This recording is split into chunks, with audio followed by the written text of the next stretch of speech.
Hey, what's up, YouTube? This is What's Mike, the Gray Garage. Today, we are working on a 2021 Razor High Lifter. That's right. We're going to be doing some brakes, some bearings. This is going to be probably like a two-part video. I'm not going to try to make them too long, but yeah, I was having some problems with, not really problems, but my brakes were getting a kind of a weird, almost, you could see where the rotors were starting to get a little funky. And I'll show you the one. Don't need to keep walking around or anything, but you can see the rotor is starting to get like kind of grooves cut in it. They're not really too prevalent right now, but they're getting there. So what I wanted to do is change these rotors, and to do that, you got to pull your hub off, which is basically removing a cotter pin. There's a 27 millimeter nut, and then you got to work it back and forth to get it to dislodge from the from where it sits into the bearing. And when I was doing that, I found out that the bearing is not the greatest. I've never done the back bearings on this bike. I've done them on the front, but not the back. So I'm going to end up doing those too. And when you go to change your rotors out, you know, you get your new rotor, you have to replace your stud. You don't have to replace the studs, but I bought new studs because you have to hammer the old ones out because they go through the rotor and then they set into your hub assembly, and that's where your teeth of the on your lug nut actually bite into the metal. There's you know, it's fitted, so when you push it in there or you hammer them in, they go into those grooves, and that's what holds it in place nice and tight, and that's what holds the rotor and everything together. So it's not the easiest job in the world. It's not difficult either, but you need a little bit of time, patience, a little hand-eye coordination, and you should be good to go on this. So like I said, it's going to be a little bit longer video than I'd like it to be, so might break it down into a couple of parts, not trying to bore you all to death out there in YouTube land. So what I ended up doing, I was going to pull the brake caliper off, and to pull the brake caliper off, there's two mounting bolts, and then there's this like a swing arm bolt you take out to get to that bottom bolt. Okay, so the top one comes out. That's a 15 millimeter. You take that 18 millimeter nut or bolt and nut out of the sway arm. The sway arm will drop kind of out of the way, and you that way you have access to that bottom nut. Otherwise, you really can't get to it. I mean, you can get it on with the open end of the wrench, but chances are you're going to strip it or tear it up. So make sure you just take your time, take down the A-arm or the swing arm, and get it taken care of. I guess this is considered an A-arm. Or swing arm, control arm, some sort. I don't know what you call this thing. So, and actually I found out too that mine, they have these kind of pressed on bushings, and my bushing is shot. So I was having some clunking issues and noise, and I think this must be it. So the other end doesn't seem too bad, but this one's not the greatest. And I'm not sure exactly how to replace that, or if I've got to replace the whole arm. I'm not 100% sure of that yet, but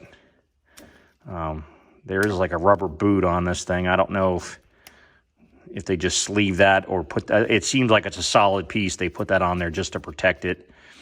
I don't know. I'll take it off and see if there's a way to, maybe I could get one. You know what it is? You probably take that boot off there, and then you press a new one into place, you know, with the new bushing and stuff. So I don't know. We'll take a look at that later. But yeah, what I did is I just jacked this up. The Razor sits a little high, so I used a floor jack with a block of wood, and I'm living dangerously. I don't have jack stands. I know everybody's going to beat me up on that. But anyways, back to the story here. We get the two bolts out, and you take your caliper off, and there's some tomfoolery with the caliper. You got to do something to move these pins, these set pins in here, or these caliper pins, to get the brake pads off. So I'm not exactly sure. I forget exactly how to do that. It's been a while. But because I did the front ones, and they weren't so bad to do. But these are just a little bit more, you know, a little bit tighter to do.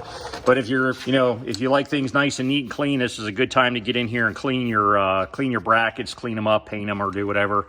I'm not going to be so detailed with this because honestly, I use this rig almost every day driving around, and it's normally filthy, covered in mud. And the only reason it's not is because I've got the my ATV that I've been using driving around and goofing around on my spot here. And so yeah, so that's what we're looking at right now. It's not so hard to do. You need some basic hand tools. You need, like I said, a 27 millimeter, 18 millimeter, and 15 millimeter, and a pair of wire cutters and a hammer to get your, or however you want to take your cotter pin out. I like just to bend them over and just tap, hold it with the wire cutters and tap the wire cutters with the hammer. It's an old school way of doing it. That was how we used to do.